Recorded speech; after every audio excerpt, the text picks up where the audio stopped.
Ken வந்து அசுரன் photo shoot அப்போ தான் முதல் முறையாக பார்த்தேன் நான்.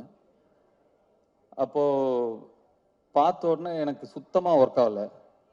நான் வெற்றியை கேரவன் கூப்பிட்டு, வெற்றி இந்த பையன் வேணாம், வேற யாராவது பாருங்க, ரொம்ப என்ன உருண்டையாக இருக்கான் இவன், இவனை எப்படி நானே அப்போ இன்னும் சின்ன பையனா நம்ம இருந்ததுனால நம்மளே ஒரு ஒரு 50+ 55+ ஏஜ் நம்ம அந்த படத்தில் நம்ம ப்ளே பண்ணுறோம்.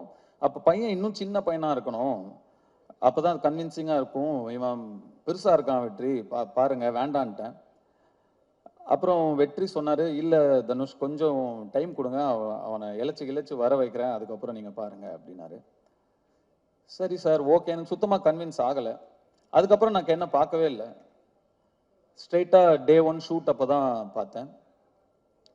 அப்போ அந்த ஃபஸ்ட்டு ஷாட் அவன் நடித்த உடனே நான் வெற்றிகிட்ட டக்குன்னு போய் சொன்னேன், வெற்றி இவன்கிட்ட என்னவோ இருக்கு, ரொம்ப கான்ஃபிடென்ட்டாக பண்ணுறான், அவன் ஒரு புது பையன், சின்ன பையன், இவ்வளோ பேர் நடுவில் நடிக்கிறான், அவனுக்கு ஒரு தயக்கமோ கூச்சமோ ஒன்றுமே இல்லை, ரொம்ப கான்ஃபிடென்ட்டாக பண்ணுறான் வெற்றி, நல்ல சாய்ஸ் அப்படின்னு அதுக்கப்புறம் தான் சொன்னேன்.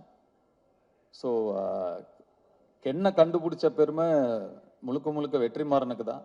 கென்னு மேலே நம்பிக்கை வச்சதும் வெற்றிமாறனுக்கு தான். நான் சுத்தமாக எனக்கு நம்பிக்கை இல்லை.